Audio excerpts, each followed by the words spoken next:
We've talked about buying a house in Niles. We've talked about selling a house in Skokie. Let's meet in the middle and discuss what you need to know when you're selling your house in Morton Grove.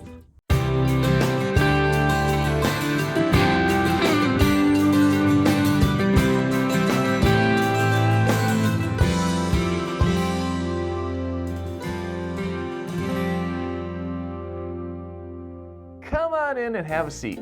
Ben Weaver here, an Illinois attorney and founder of 23 Legal. I provide personal, practical, and professional legal service by guiding clients through the process of buying and selling a home throughout Chicago and its suburbs. With me as always is Adam, who's still not wearing shorts or a t-shirt. No, and it actually snowed today. Yeah, well, April Fool's tomorrow, you know. Got that right. Yeah. Well, anyways, today we'll talk about what you need to know to sell your home in Morton Grove. As usual, let's take a second to look at some background on Morton Grove. You know, settlers first set home to Morton Grove back in the early 1830s. It developed into a very convenient spot to develop transportation from places like Skokie into Chicago. In 1872, railroad was laid down, officially named Morton Grove to honor one of those railroad company's financiers. Morton Grove was first incorporated in 1855 and now hosts a population of just over 25,000 residents.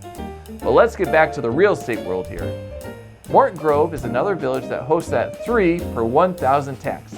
That means for every $1,000 your house costs, you owe the village $3. So let's do some quick math here. If your home costs $200,000, you owe the village $600. And if your house costs $400,000, you owe $1,200 in taxes. It's important to know this tax, as you can get blindsided by an extra bill upon closing if you're not aware and ready for it. About a week before closing, you'll want to contact the village and prepare to email some documents over. These include the Morton Grove form, which is a village-specific tax form, the My Deck, which is a state-specific tax form, the contract for the sale, and the deed. Sounds like a lot, right? Well, the good news is 23 Legal can draft them all for you, so you don't have to worry about these forms.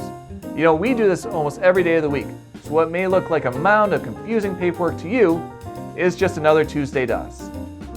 Now, we mentioned you want to contact the village a week beforehand, and while we always recommend reaching out early to all the villages and cities, it's extra important in Morton Grove.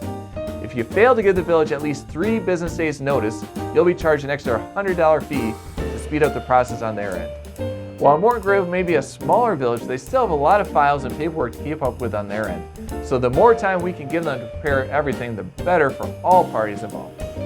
And that's the basics of selling in Morton Grove. If you or a client have any questions about selling a home in Morton Grove, please leave a comment in the video below. Also, feel free to give 23 Legal a call. We'll help you better understand the process. Like this video if you found it helpful, and be sure to subscribe for more real estate law content in Illinois.